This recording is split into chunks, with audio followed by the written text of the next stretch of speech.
Hey guys, what the fuck is up? Seth here from RecklessProdsGaming, and welcome to another episode of Battlefield 4. Today we're playing again on Zavad 311 with the 870 MCS shotgun. This is a shotgun that normally I haven't really used, haven't really got too into using, except for this fucking game. A couple games before this, I kept getting killed by a guy with one of these things, and I was like, what the fuck?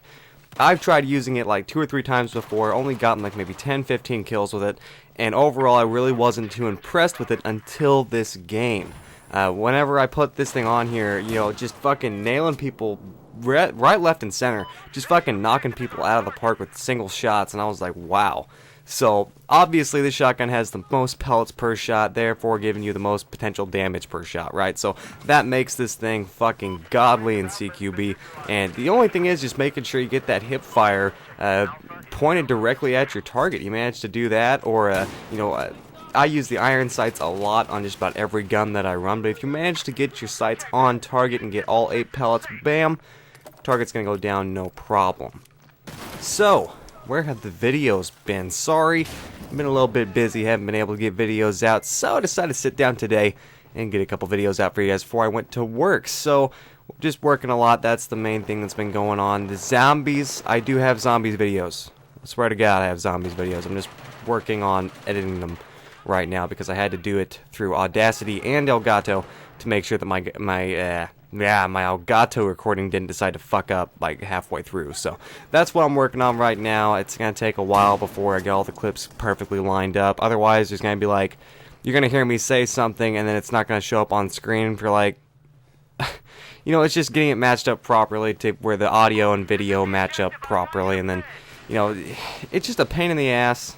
And I really wish that I had a better computer to run it on. So I'm actually looking at getting a new computer after I get my new console. This next, not this coming week, but the week after that, I'm going to grab a new console. So I'm going to get a laptop probably about a month after that.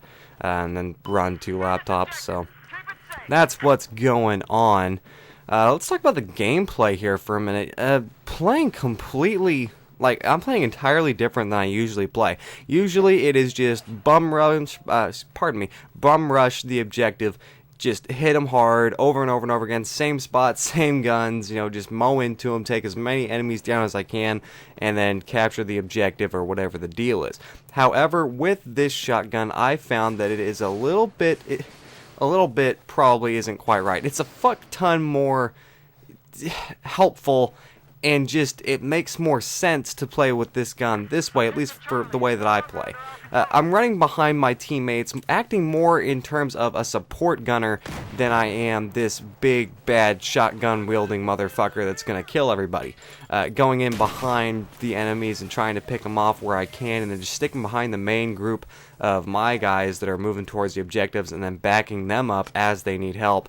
I found it to be a lot more successful doing that than with just bum rushing everything over and over again, excuse me.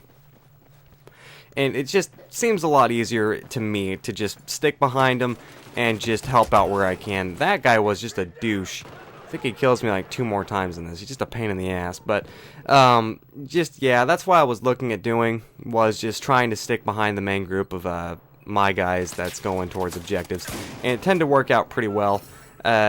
Just again, normally I don't play with pump action shotguns. It's just not my thing. My favorite shotgun of all time is the OBV-12 and noob alert, but I just, the UTS-15, the Spaz, just none of them really float my boat. None of them really catered too well to my play style.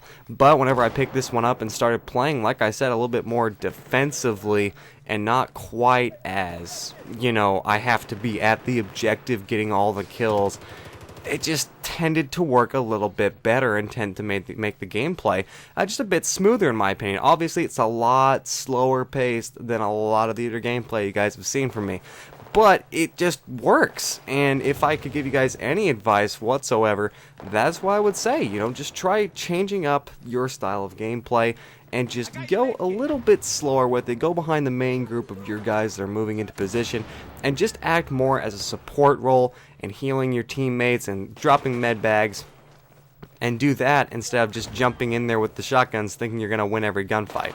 This right here was a cool moment. Get the revive and then pull the shotgun up perfect time to get the kill, and that was actually pretty satisfying to see. But yeah, that's just my opinion on it. Honestly, it's whatever you guys want to do, but that's what my thing is. Anyway, Black Ops 3 is coming out on November 7th, 8th, something like that.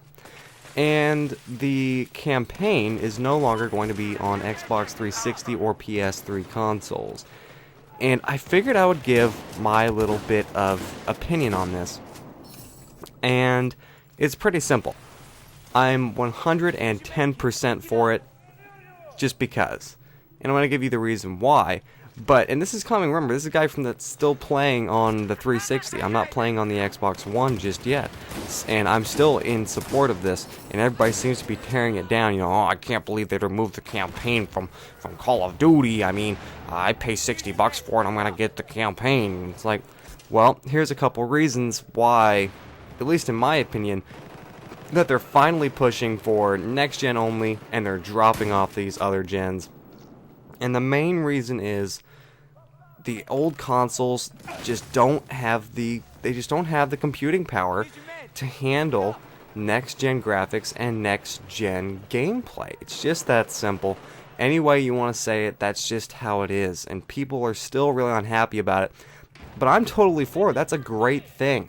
That means that these two, the consoles, the previous generation, the 360 and PS3, they're going to have their place in that, that gaming history. They already have got their place. They already have their plethora of games available to play.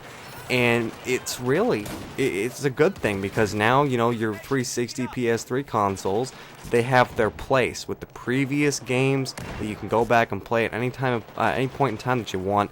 And then you have your next gen, which is finally being properly segregated off. It's been over a year since those next gen consoles, I guess they're the current gen consoles, pardon me.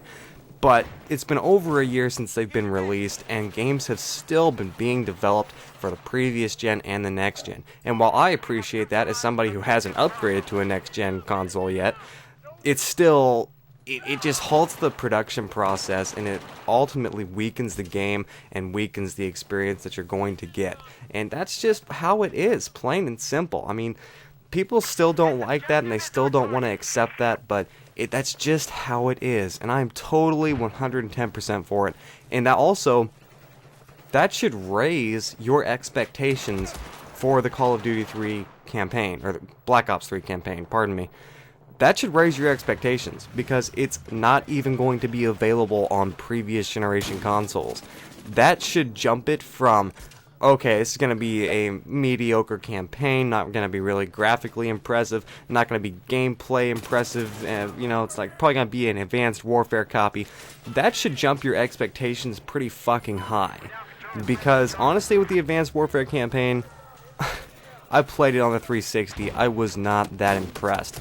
But now that it's not even going to be on the 360, that should tell you it's going to be graphically impressive. It better be graphically fucking impressive, otherwise I'm gonna get pissed, because there are some damn good looking games out in the new consoles, some damn good looking games, so they better not fuck it up in that respect. They better not just do it just because they want to be assholes. But whenever I think about it, it's Treyarch, and they have released some really solid Call of Duty games, a hell of a lot better than any Infinity Ward game in my opinion, besides maybe Modern Warfare and Modern Warfare 2. Besides that, Treyarch is the better Call of Duty developer, and that's just my opinion, but that should raise your expectations, and it better overall make for a better game. So that's just my opinion on that. And it just still, like I said before, it just continues to bewilder me that people are just still not getting that, and still not getting with the times as far as that is concerned. It's just weird, because we're playing on consoles that are 10 years old, and there's finally new consoles that allow for better games, newer games, bigger games, and it's just, people just don't want to do it, and I'm just like, okay, I mean, whatevs, man, like, yeah, they're kind of expensive, but that doesn't mean that you can't go on Craigslist and get one from somebody that played it and didn't like it, or played it and had to sell it because their wife didn't want them playing video games, or college got in the way, or whatever the deal is. There's plenty of stuff around there that you can look for and find some good deals with as far as that goes. Look at eBay, Craigslist, go down to a couple of the local pawn shops, and just take a look, because I guarantee you there's plenty of Xbox Ones and PS4s out there that are being sold cheaper than the retail value, and they're probably in about the same condition. They're just got sold because they really didn't get played that much, or whatever the reason is. And we did win this game. 265-0. That was actually a really good game. I don't remember what I scored on it. What did I score? What did I score? Come on, show me. What did I get? There we go, 10-4. Not too bad. Not too bad, 10-4. But that's all I've got for today's commentary, guys. I just want to thank you all so much for your support. It's really great. Please don't forget to like, favorite, and subscribe. And I will see you guys in the next video. Bye.